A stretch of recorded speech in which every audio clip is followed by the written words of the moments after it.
So Article 5, talking about preserving the contract, that because who created the contract again? It was the states. They came together and they said, we agree to delegate these certain things. So they've come together. So Article 5 of the Constitution is what was added to the contract to allow the states to be able to preserve their power. And so as we go through, it's preserving their voice. We look at what it says. So protecting the voice of the states. It says that no state, without its consent, shall be deprived of its equal suffrage in the Senate. So the state, as a political body, cannot, without its permission, have its suffrage.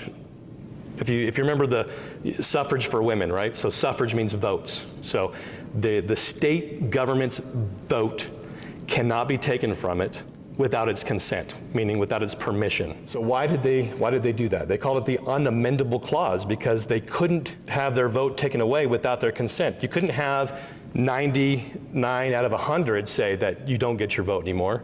They had to have everybody say, yes, you can take away my vote. Okay, so it was unamendable. So we look at the Electoral College. It's kind of the same principle behind giving the states their vote is the same concept behind the Electoral College. Why we don't actually pick a president according to the popular vote. You can just imagine what that would look like as we have these major population areas of California, of New York, and what that means. You have the California having almost 40 million people in it, and you have New York having about 20 million people in it, and then you have states like Alaska and South Dakota having less than a million people in each of those states. And what kind of result that has, what that would have if it was simply done by the population. If we chose president by population, you would have one or 3 or 4 cities basically picking the president, and the rest of the country would be out of it. And so they gave us the Electoral College to make sure that the president was chosen by the states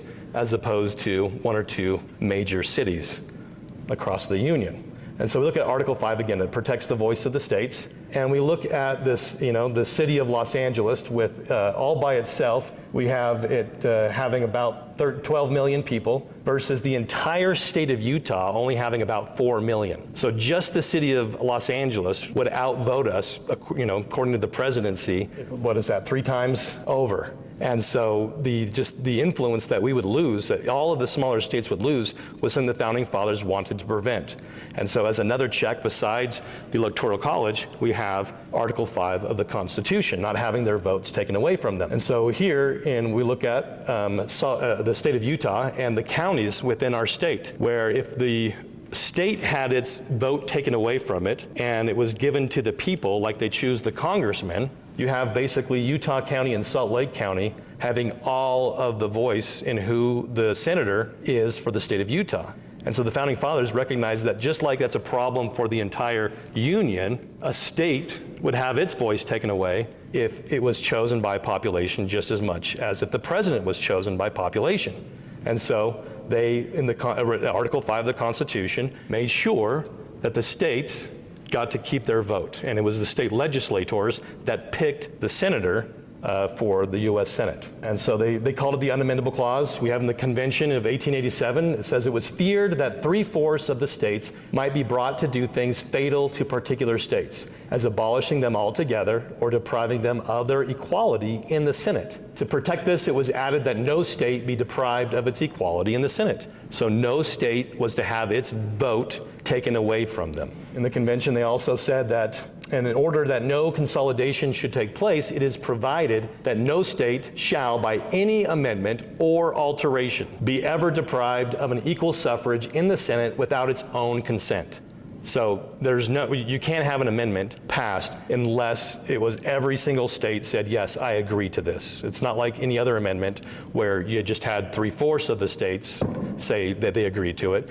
Had to be every single state agree to have its vote taken away from it. And so we have the 17th Amendment, though. That was passed in 1913, and it says, the Senate of the United States shall be composed of 2 senators from each state elected by the people thereof. So it took away the vote of the states.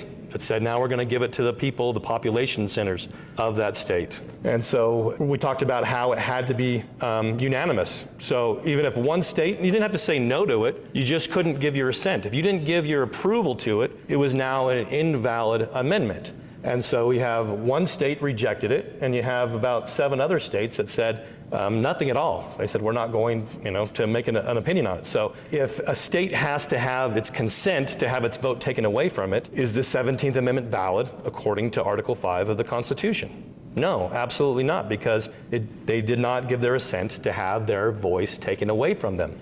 And so we have the state of Utah, in fact, went a step further and not only didn't give its permission, but the state of Utah said, no, you can't have our vote.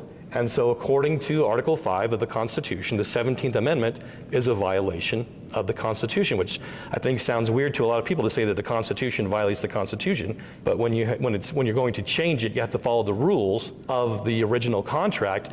Otherwise, the contract is now null and void.